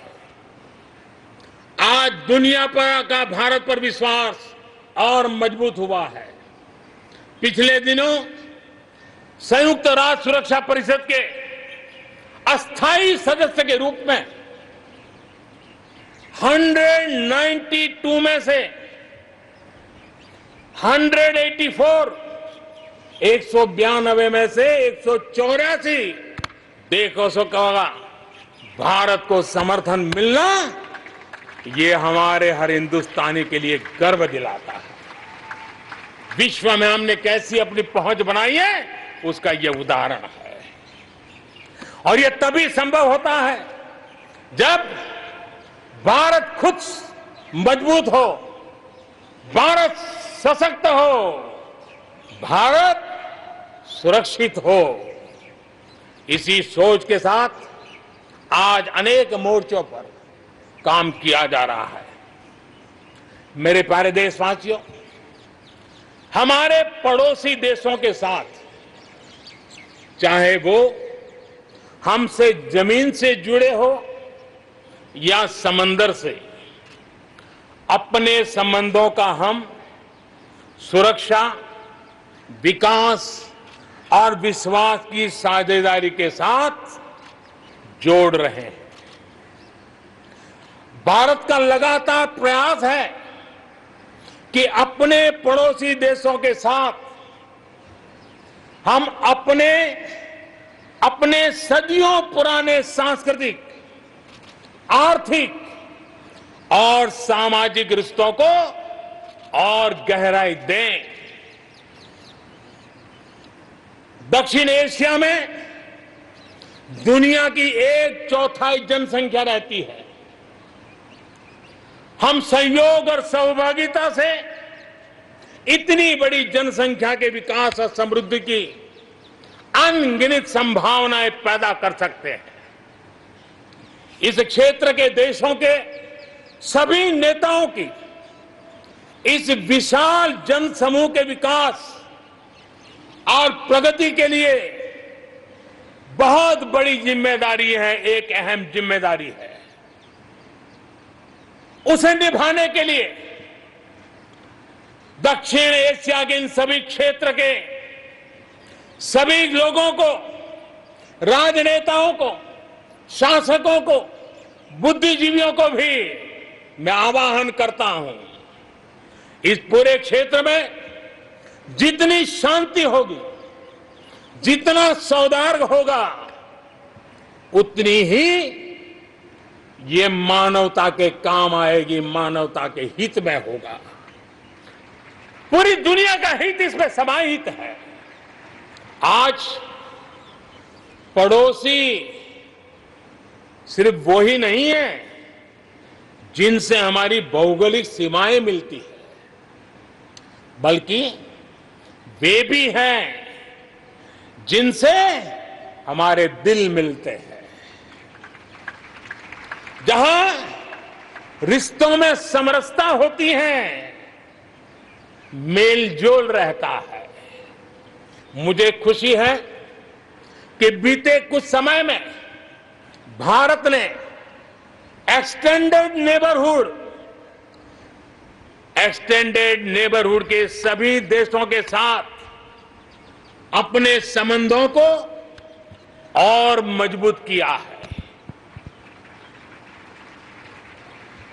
पश्चिम एशिया के देशों से हमारे राजनीतिक, आर्थिक और मानवीय संबंधों की प्रगति में कई गुना तेजी आई है।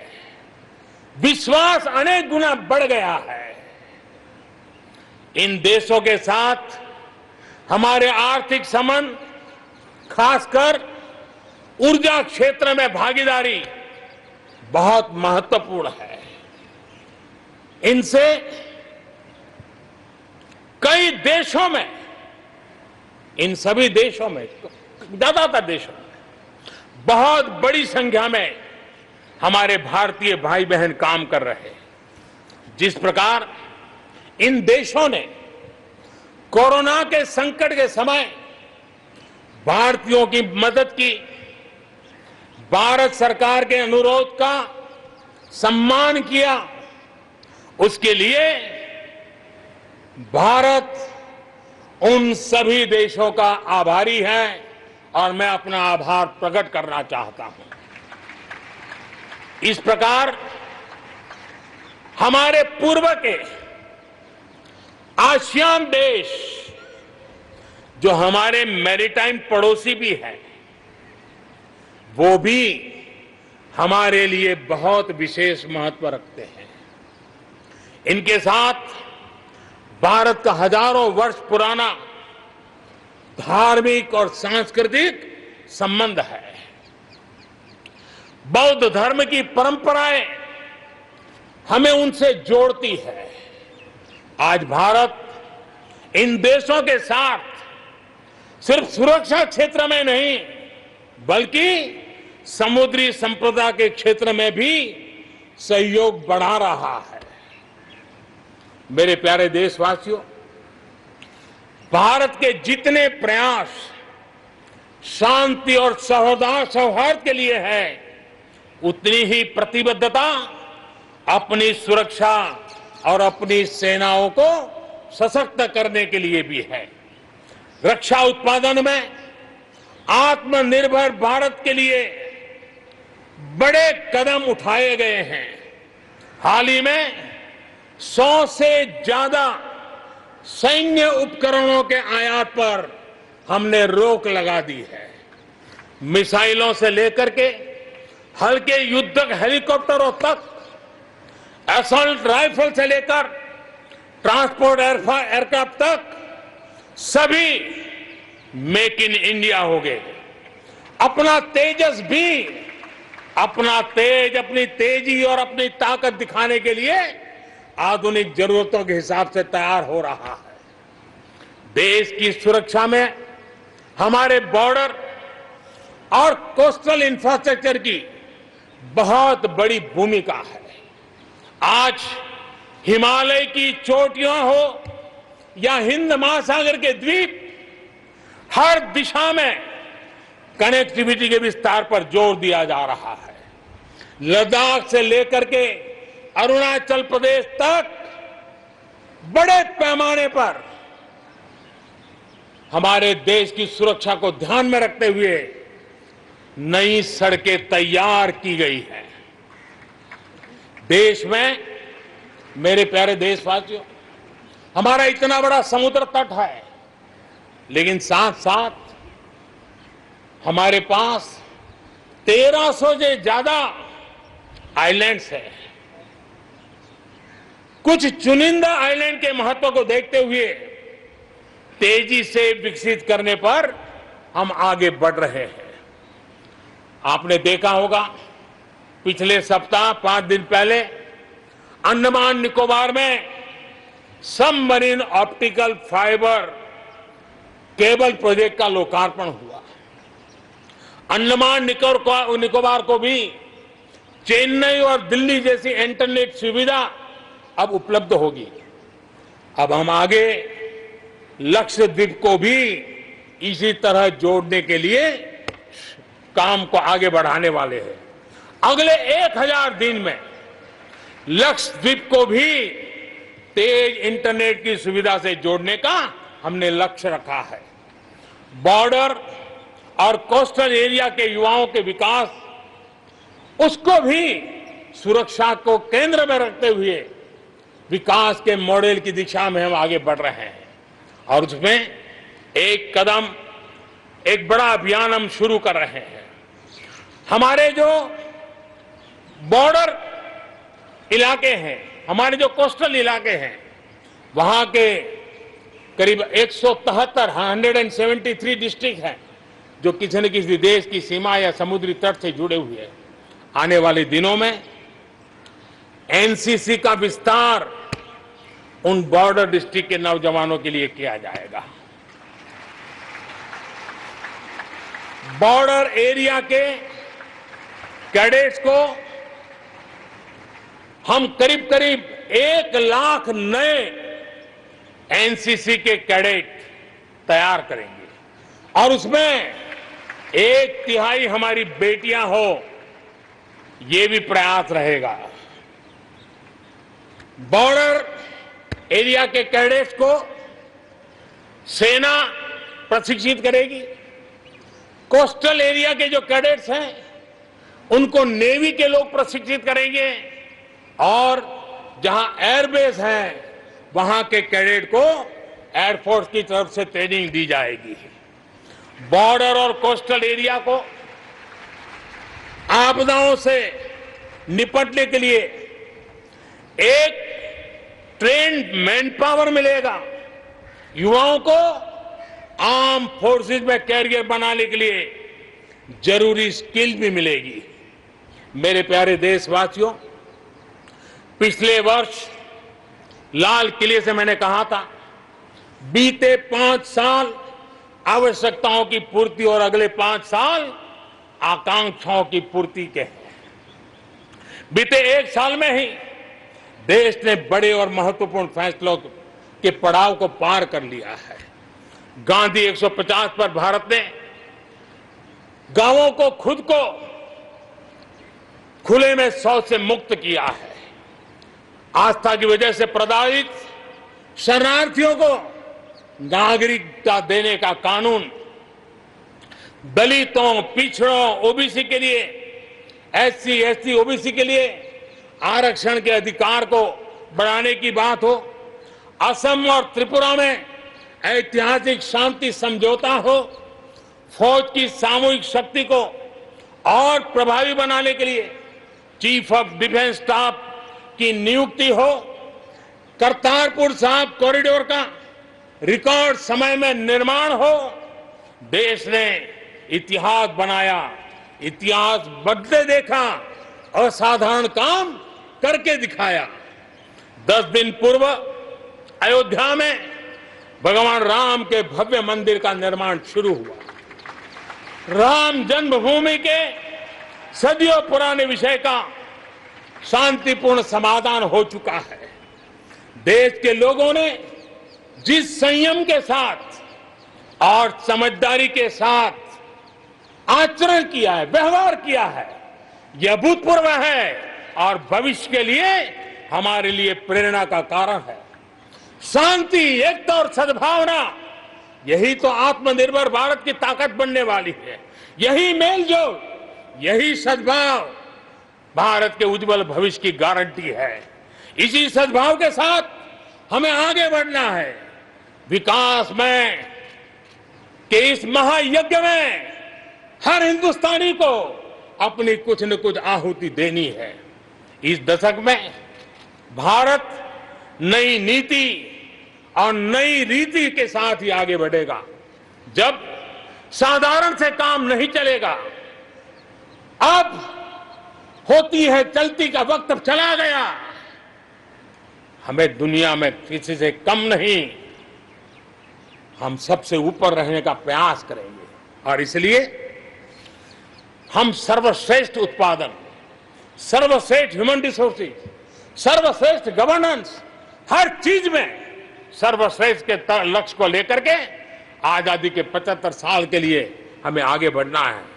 हमारी पॉलिसीज, हमारे प्रोसेस, हमारे प्रोडक्ट्स, सब कुछ उत्तम से उत्तम हो, बेस्ट हो, तभी एक भारत श्रेष्ठ भारत की परिकल्पना साकार होगी। आज हमें फिर से संकल्प लेने की जरूरत है। ये संकल्प आजादी के लिए बलिदान देने वालों के सपनों को पूरा करने का हो। ये संकल्प 130 करोड़ देशवासियों के लिए हो। ये संकल्प हमारी आने वाली पीढ़ियों के लिए हो, उनके उज्जवल भविष्य के लिए हो। ये संकल्प आत्मनिर्भर भारत के लिए हो। हमें शपथ लेनी होगी, हमें प्रतिज्ञा करनी होगी।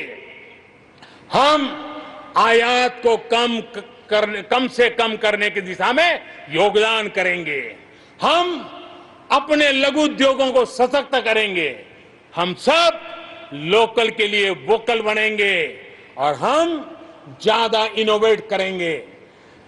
हम एम्पावर करेंगे अपने युवाओं को, महिलाओं को, आदिवासियों को, दिव्यांगों को, दलितों को, गरीबों को, गांव को, पिछड़ों को, हर किसी को।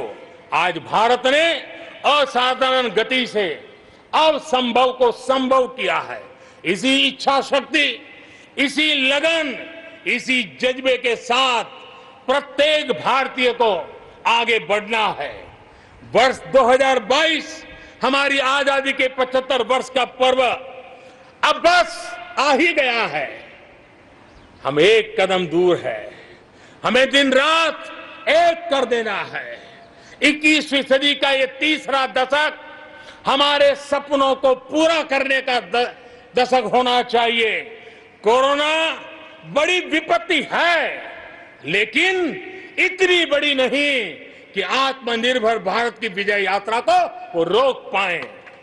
मैं देख सकता हूं मैं देख सकता हूं एक नए प्रभात की लालिमा, एक नए आत्मविश्वास का उदय, एक नए आत्मनिर्भर भारत का शंखनाद।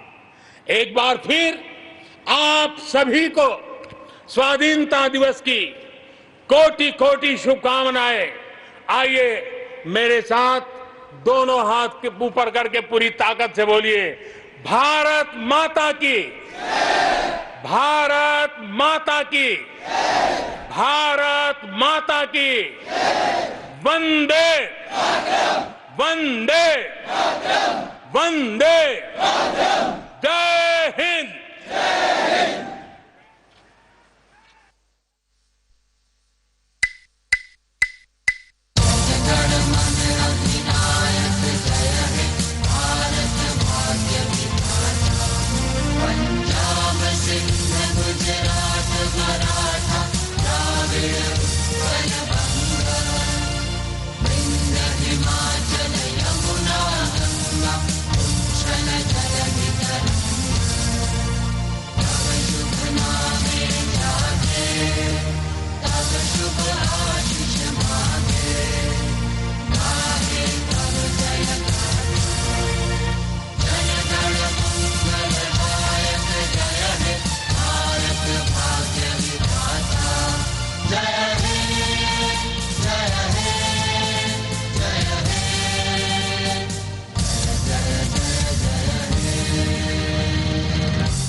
कोटि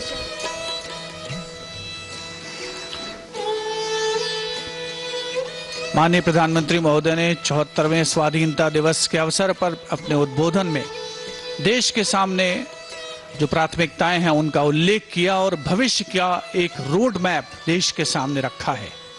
And there we see in the distance the pale blue sky welcoming hundreds of balloons in the color of the national flag, rising as if towards a higher calling.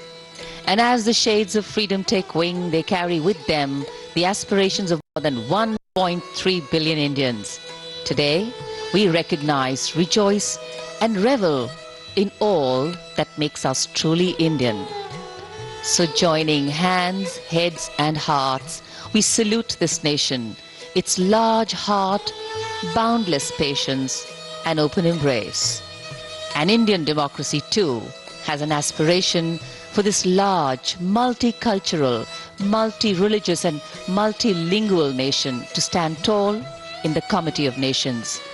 As the largest democracy in the world, to anchor its governance on the principle of a voice for all places and a place for all voices. माननीय प्रधानमंत्री महोदय लाल किले की प्राचीर से उद्बोधन के पश्चात प्रस्थान कर रहे हैं। उनका अभिवादन करते हुए chief of defence staff general Bipin Rawat, थल सेना अध्यक्ष जनरल मनोज मुकुंद नरावने, वायुसेना अध्यक्ष air chief marshal Rakesh Kumar Singh Bhadauria और नौसेना अध्यक्ष एडमिरल करमबीर सिंह, रक्षा मंत्री श्री राजनाथ सिंह माननीय प्रधानमंत्री के साथ प्रस्थान कर रहे हैं। साथ में रक्षा सचिव डॉक्टर अजय कुमार अभिवादन करते हुए माननीय प्रधानमंत्री महोदय उपस्थित जनसमूह का लाल किले की प्राचीर से उन्होंने देश को संबोधित किया। देश के विकास, आत्मनिर्भरता, सशक्तिकरण और साथ ही साथ नई नीति, नई रीति, साधारण से असाधारण की ओर चलने की जो क्षमता है हमारे देशवासियों में, उसको उन्होंने रेखांकित किया और साथ ही भविष्य की जो प्राथमिकताएं हैं उनको भी अपने उद्बोधन में समाहित किया। प्रधानमंत्री मोदी प्रस्थान कर रहे हैं लाल किले की प्राचीर से। लाल किले से उनके भाषण बड़े ही महत्वपूर्ण होते हैं। हर वर्ष उन्होंने ऐसी योजनाओं और नीतियों की घोषणा लाल किले से की है जो नए भारत का निर्माण करने की दिशा में महत्वपूर्ण साबित हो रही हैं। आज भी कई महत्वपूर्ण बातें उन्होंने देश के साथ साझा की। नेशनल डिजिटल हेल्थ मिशन की आज घोषणा माननीय प्रधानमंत्री ने लाल किले की प्राचीर से कर दी है।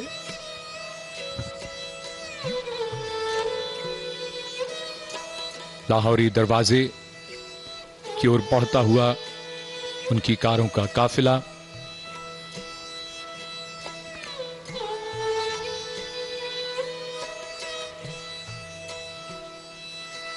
चौहत्तरवां स्वाधीनता दिवस समारोह संपन्न होता हुआ